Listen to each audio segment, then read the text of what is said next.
I want to throw up a quick chart to start this conversation. This is looking at the negative correlation between emerging market stocks and what the dollar is doing. You can pretty much easily apply that when it comes to emerging market currencies as well. That's where we're at as of about September this year, or rather just before September, I should say. July and August is being tracked there.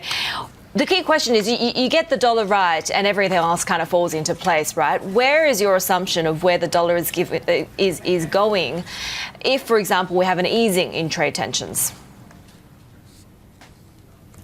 If we do have easing in trade tensions, definitely emerging market currencies do stand to gain.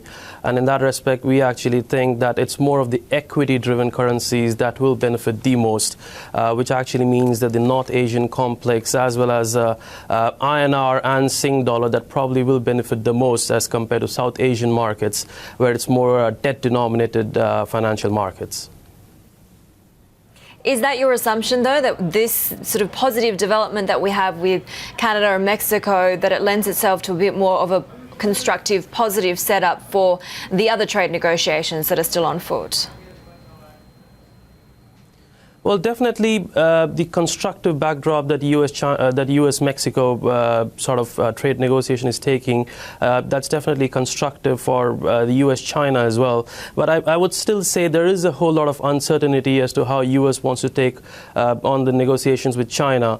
So far, we really haven't received any sort of a positive news. Next week is going to be very critical when we are going to get some sort of a news whether U.S. would want to go ahead with a 25% tariff on the $250 billion worth of imports or not. But regardless of that, we still think that CNY weakens over here, and we still have a year-end forecast of 695 against the dollar. Rohit, David here in Hong Kong. I want to throw in the Brexit story as well. We talked a little bit already about the post-NAFTA deal. So you have the loonie, you have sterling. To a lesser extent, Heidi was pointing out, you have dollar China on the way down. What are you watching as far as levels on the dollar index here? In other words, it seems as if we're getting these subplots conniving for the dollar to essentially keep the dollar on a leash. Right. So specific to dollar, I would say the few critical levels that we are watching, for example, in euro dollar is 112. As far as dollar CNY is concerned, we are watching the 680 level quite closely.